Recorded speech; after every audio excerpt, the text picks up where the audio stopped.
You know what I like about a party hat is that it also reminds me of like a dunce cap. You know, it's just like a clown.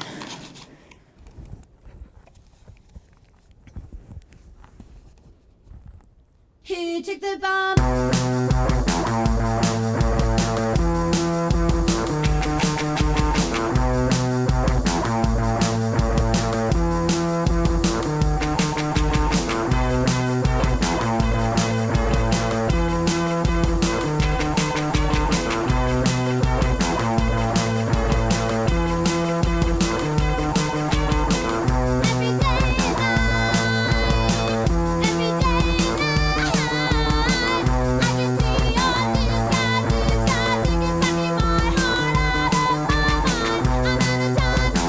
Oh, didn't see you there. Come on in. Can I do that?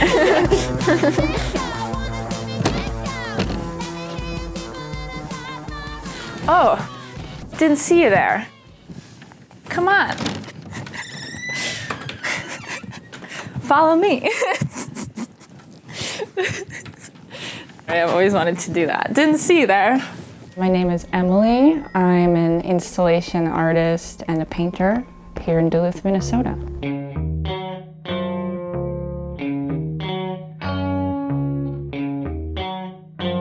I grew up in a really small town.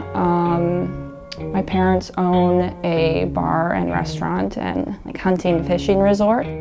I would spend a lot of time in my room and I would just have lots and lots of notebooks full of drawings, and it was like my own way of like telling a story to myself and making comics and making characters, yeah. So that was my first experience with art making, really just playing with myself.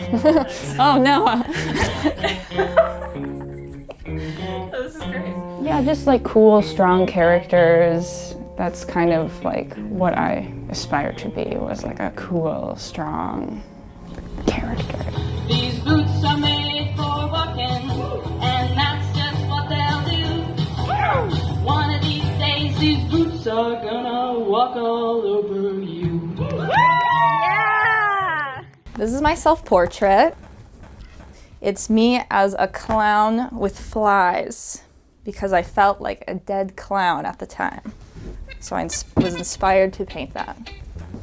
I think what really was the catalyst for me was when I took my first painting class with Susan McGuire at UWS. I had been making art that was really varied up until that point. It was sculpture, it was collage. I went through all these different phases. I think that's really important. I think that's something that every artist has to work through, with all the different phases and obsessions.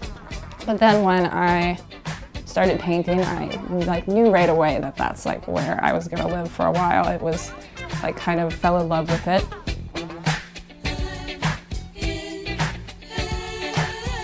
Cherry Poppins was my roller derby name. The idea of let's all put on roller skates and come up with names for each other and like become this family. I just loved that, and I loved the theater of it. Even though I don't do it still today, I definitely feel like I carry the spirit of roller derby with me.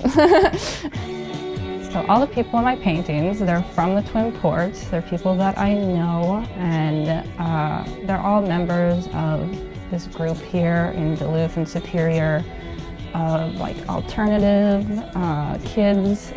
You know, I've always felt like a bit of a misfit, like a bit of like a punk. I am always attracted to people who radiate that same energy or just radiate creative energy.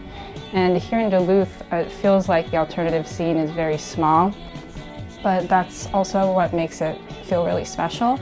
And so I think the people you see in my paintings are representative of the amazing creative alt scene here in Duluth. I describe my style as, you know, nostalgic, playful, childlike, but then with the subject matter a bit more sinister and serious. I think I like to disorient people with like a super bright, poppy color palette and then pairing it with almost like horror elements. I like to take craft, which is almost like looked down upon in the fine art world, and present it in like a super fine art way, like googly eyes and pipe cleaners and glitter, all these materials that are almost like childlike.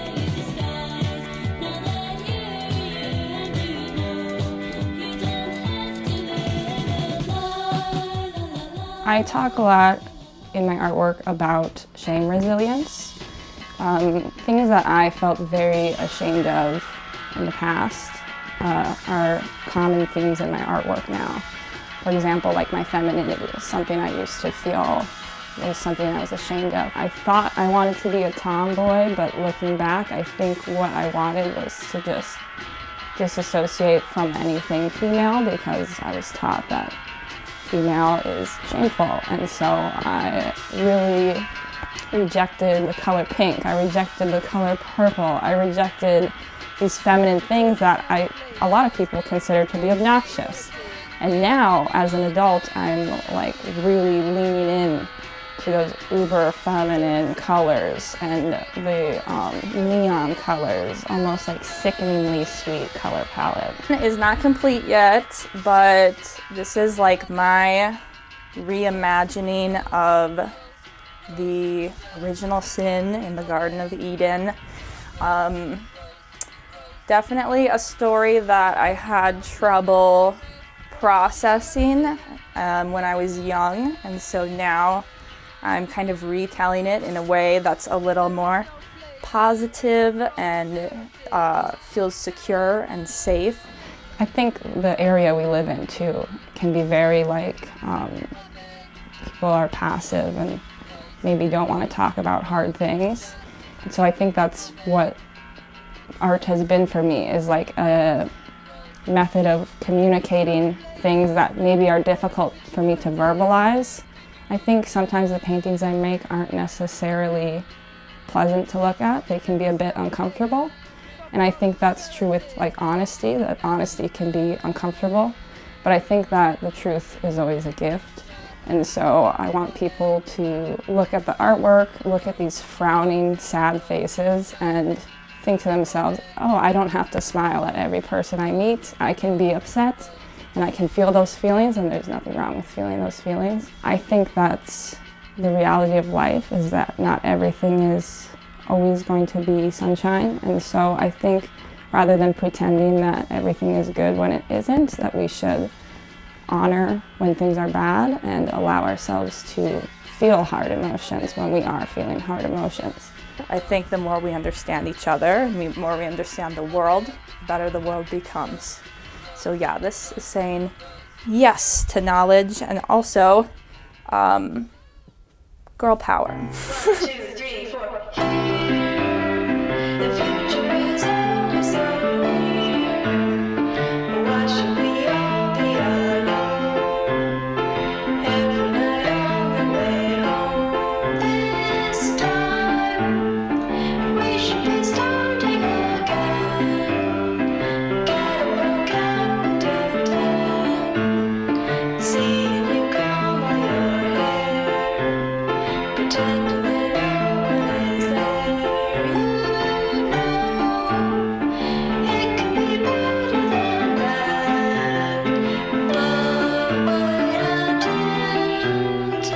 I had just graduated during the pandemic, so I was floating out in space, had no plan for what to do next, and Tom heard that I was looking for a studio space, and we just got connected, and I came down here and we did a live stream together where there was music and live painting, and we all just jived together so well that we just knew it was like the perfect match, and we've been working together ever since. It's really been amazing, the things that we can create together. I would not be able to do half the things I do in the area without my amazing team, and really I've just learned over time that every success you have it's not just you, it's all the people who are supporting you. I was cherry picking. I was cherry picking dreams.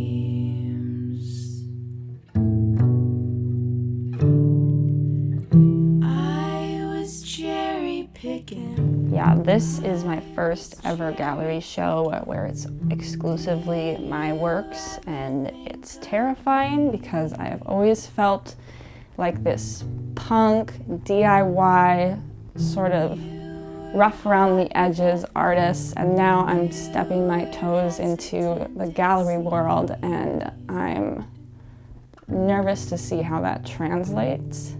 But I'm also looking forward to bringing some of my punk energy into an environment which can often be sterile. Yes, I am picking cherries. I have a hard time staying clean.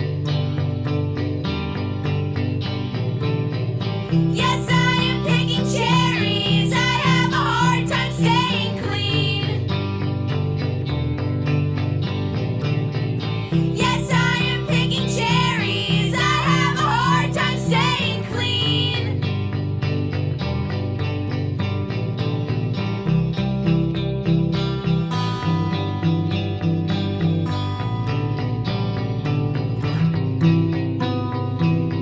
People keep congratulating me like on my success, and it almost feels bizarre because I feel so very unsuccessful. It's just not as glamorous as it may seem, and it's such a struggle. You really have to be your greatest advocate, and you have to convince people that what you're doing is worthwhile. You have to convince yourself that what you're doing is worthwhile. I just hope that people and emerging artists know that it may be very difficult at first, and just because something is difficult doesn't mean you're not doing a good job. And just because you don't feel successful right away doesn't mean that what you're doing isn't important.